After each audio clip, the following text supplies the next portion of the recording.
पिछले स्टेंजा में कवि ने बताया कि जिन गरीब किसानों के पूर्वज कब्रों में दफन हैं, जब वो जीवित थे तब कैसे जान जाते थे कि सवेरा हो गया है, हमें खेतों पर काम करने जाना है। कैसे उन्हें पता हो जाता था। आज उनकी दशा क्या है, इसका वर्णन अगले स्टेंजा में है।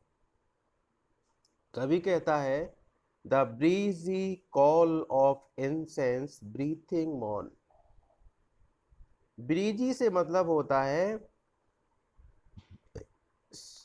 स्वीट मॉर्निंग एयर, प्रातः काल की ठंडी हवा। इंसेंस का मतलब होता है सुगंधित। ब्रीदिंग का मतलब होता है सांस लेना।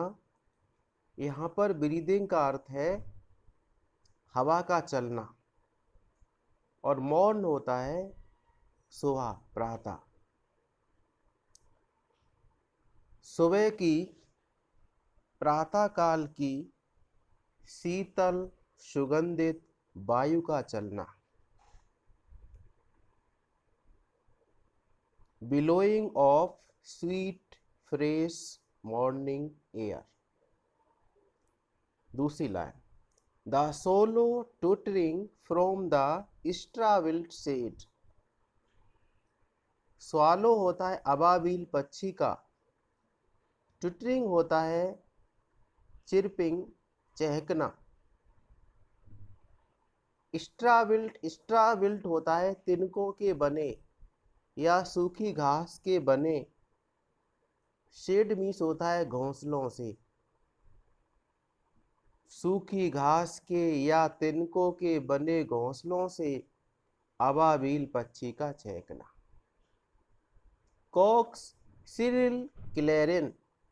कॉक्स मुर्गे की, श्रिल होता है शार्प, तीखी, तेज।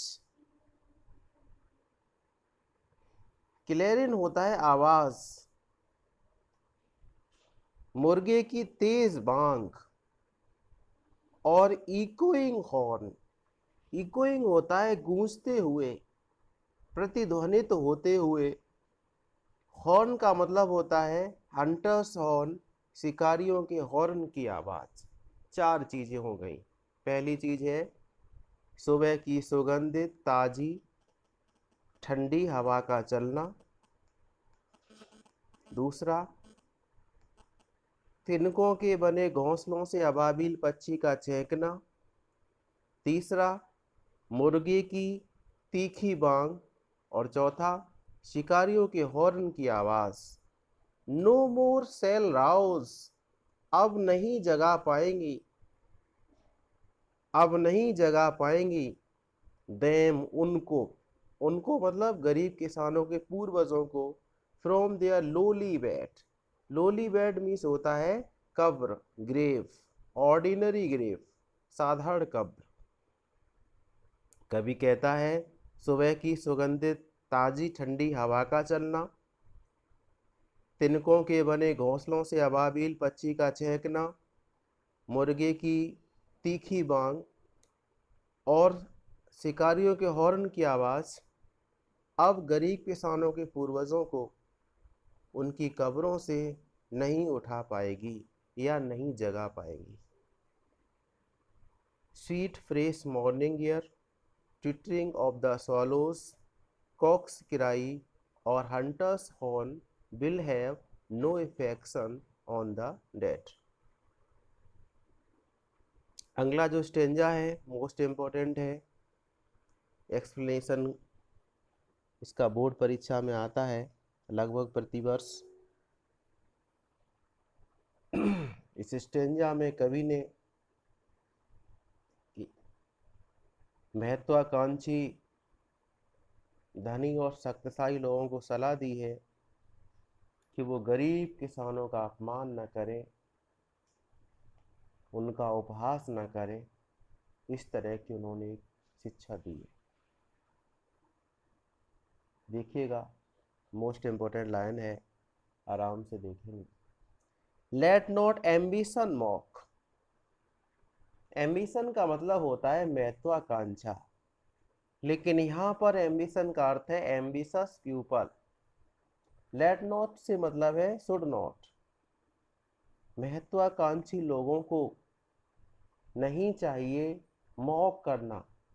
मॉक होता है उपहास करना या मजाक बनाना। देयर मीन्स उनके, अर्थात गरीब किसानों की। यूजफुल उपयोगी। टॉयल मीन्स व्यवसाय का, परिश्रम का, काम का। महत्वाकांक्षी लोगों को गरीब किसानों के पूर्वजों के उपयोगी व्यवसाय की मजाक नहीं बनानी चाहिए या उपहास नहीं करना चाहिए। नॉर न ही grandeur means their homely joys, उनके साधारण खुशियों की। होमली होता है सिंपल, जॉयस होता है खुशियां। डेस्टिनी ऑब्सक्योर, डेस्टिनी होता है भाग्य, ऑब्सक्योर होता है अंधकारपूर्ण। जोड़ दीजिएगा दोनों लाइनों को। कवि कहता है कि महत्वाकांक्षी लोगों को गरीब किसानों के पूर्वजों के उपयोगी व्यवसाय, साधारण खुशियां और दुर्भाग्य की मजाक नहीं बनानी चाहिए। कवि कहता है कि महत्वाकांक्षी लोगों को गरीब किसानों के पूर्वजों के उपयोगी व्यवसाय, उनकी साधारण खुशियां और उनके दुर्भाग्य पर उपहास नहीं करना चाहिए। नौर ना ही ग्रैंडर का मतलब होता है धनी और शक्तिशाली व्यक्तियों को। हियर मीन सुनकर, उनको नहीं सुनना चाहिए। नॉट निगेटिव वर्ड है। धनी और शक्तिशाली व्यक्तियों को नहीं सुनना चाहिए। डिस्डेनफुल स्माइल, डिस्डेनफुल होता है घृणा के साथ, स्माइल मीन्स मुस्कुराते हुए। धनी और शक्तिशाली व्यक्तियों को घृणा के साथ मुस्कुराते हुए नहीं सुनना चाहिए। The short and simple annals of the poor. Short होता है छोटा, सिंपल होता है सरल, एनाल्स होता है लाइफ हिस्ट्री, जीवन इतिहास, of the poor. The poor means गरीब, गरीबों के, अर्थात गरीब किसानों के पूर्वजों के। कवि कहता है कि धनी और शक्तिशाली व्यक्तियों को गरीब किसानों के पूर्वजों का छोटा और सरल जीवन इतिहास को घृणा से मुस्कुराते हुए नहीं सुनना चाहिए। Let not ambition mock their useful toil, their homely joys and destiny obscure।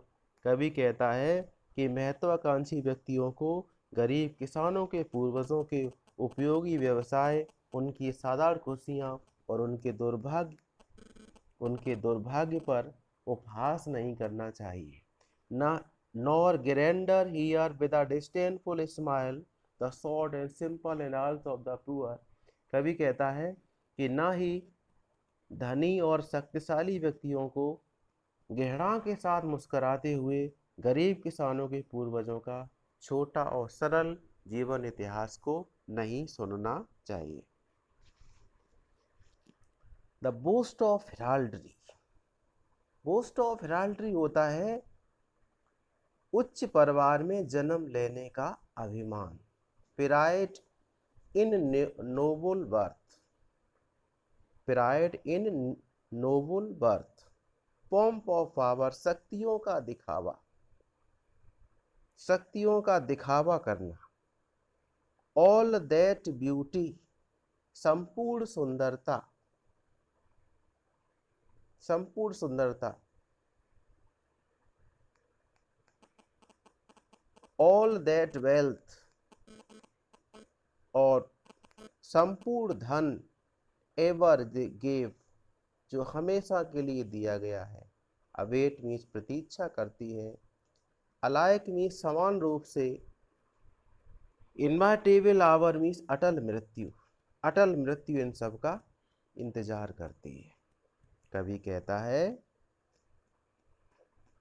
कि उच्च परिवार में जन्म लेने का अभिमान, शक्तियों का दिखावा सुंदरता और धन पर गर्व, इन सभी चीज़ों का अटल मृत्यु समान रूप से इंतजार करती है। अर्थात कवि ये कहना चाहता है कि व्यक्ति का जन्म चाहे उच्च परिवार में हुआ हो अथवा निम्न परिवार में, शक्तिशाली हो अथवा कुरूप, सुंदर हो, शक्तिशाली हो अथवा कमजोर, सुंदर हो अथवा कुरूप, धनवान हो अथवा गरीब, सभी व्यक्तियों को समान रूप से एक न एक दिन मरना है। मृत्यु किसी के साथ भेदभाव नहीं करती। पाथ्स ऑफ ग्लोरी, वैभव के रास्ते, लीड ले जाते हैं, पहुंचाते हैं, बट टू द ग्रेव, केवल मृत्यु तक। वैभव के रास्ते केवल मृत्यु तक ले जाते हैं, अर्थात मृत्यु से कोई बच नहीं सकता। No one can escape death, मृत्यु से कोई नहीं बच सकता। एक बार देखिए, कवि कहता है बोस्ट ऑफ हेराल्ड्री, उच्च परिवार में जन्म लेने का अभिमान, पोम्प ऑफ पावर, शक्तियों का दिखावा, ऑल दैट ब्यूटी, संपूर्ण सौंदर्य, ऑल दैट वेल्थ, और संपूर्ण धन का अभिमान करना, अवेट अलाइक इनवाइटेबल आवर, अटल मृत्यु इन सब का इंतजार कर रही है। Paths of glory lead but to the grave, वैभव के रास्ते केवल कब्र तक ही ले जाते हैं। अर्थात कवि के कहने का तात्पर्य है, बोस्ट ऑफ हेराल्डी से कवि का मतलब है कि व्यक्ति का जन्म चाहे कुलीन परिवार में हुआ हो, बड़े परिवार में हुआ हो या निम्न परिवार में। पोम्प ऑफ पावर से मतलब है व्यक्ति शक्तिशाली हो अथवा कमजोर। ऑल दैट ब्यूटी से मतलब है व्यक्ति चाहे सुंदर हो अथवा कुरूप। All that wealth ever give, इसका मतलब है व्यक्ति धनवान हो अथवा गरीब। अवेट्स अलाइक इनवाइटेबल आवर से कवि का मतलब है कि मृत्यु इन सभी व्यक्तियों का समान रूप से इंतजार कर रही है, अर्थात मृत्यु किसी प्रकार का भेदभाव नहीं करती। Paths of glory lead but to the grave से मतलब है कवि का कि कोई भी व्यक्ति मृत्यु से बच नहीं सकता, मौत सबको आनी है, प्रत्येक व्यक्ति को एक न एक दिन मरना है। इस दर्शन के साथ कवि की पोएम समाप्त होती है।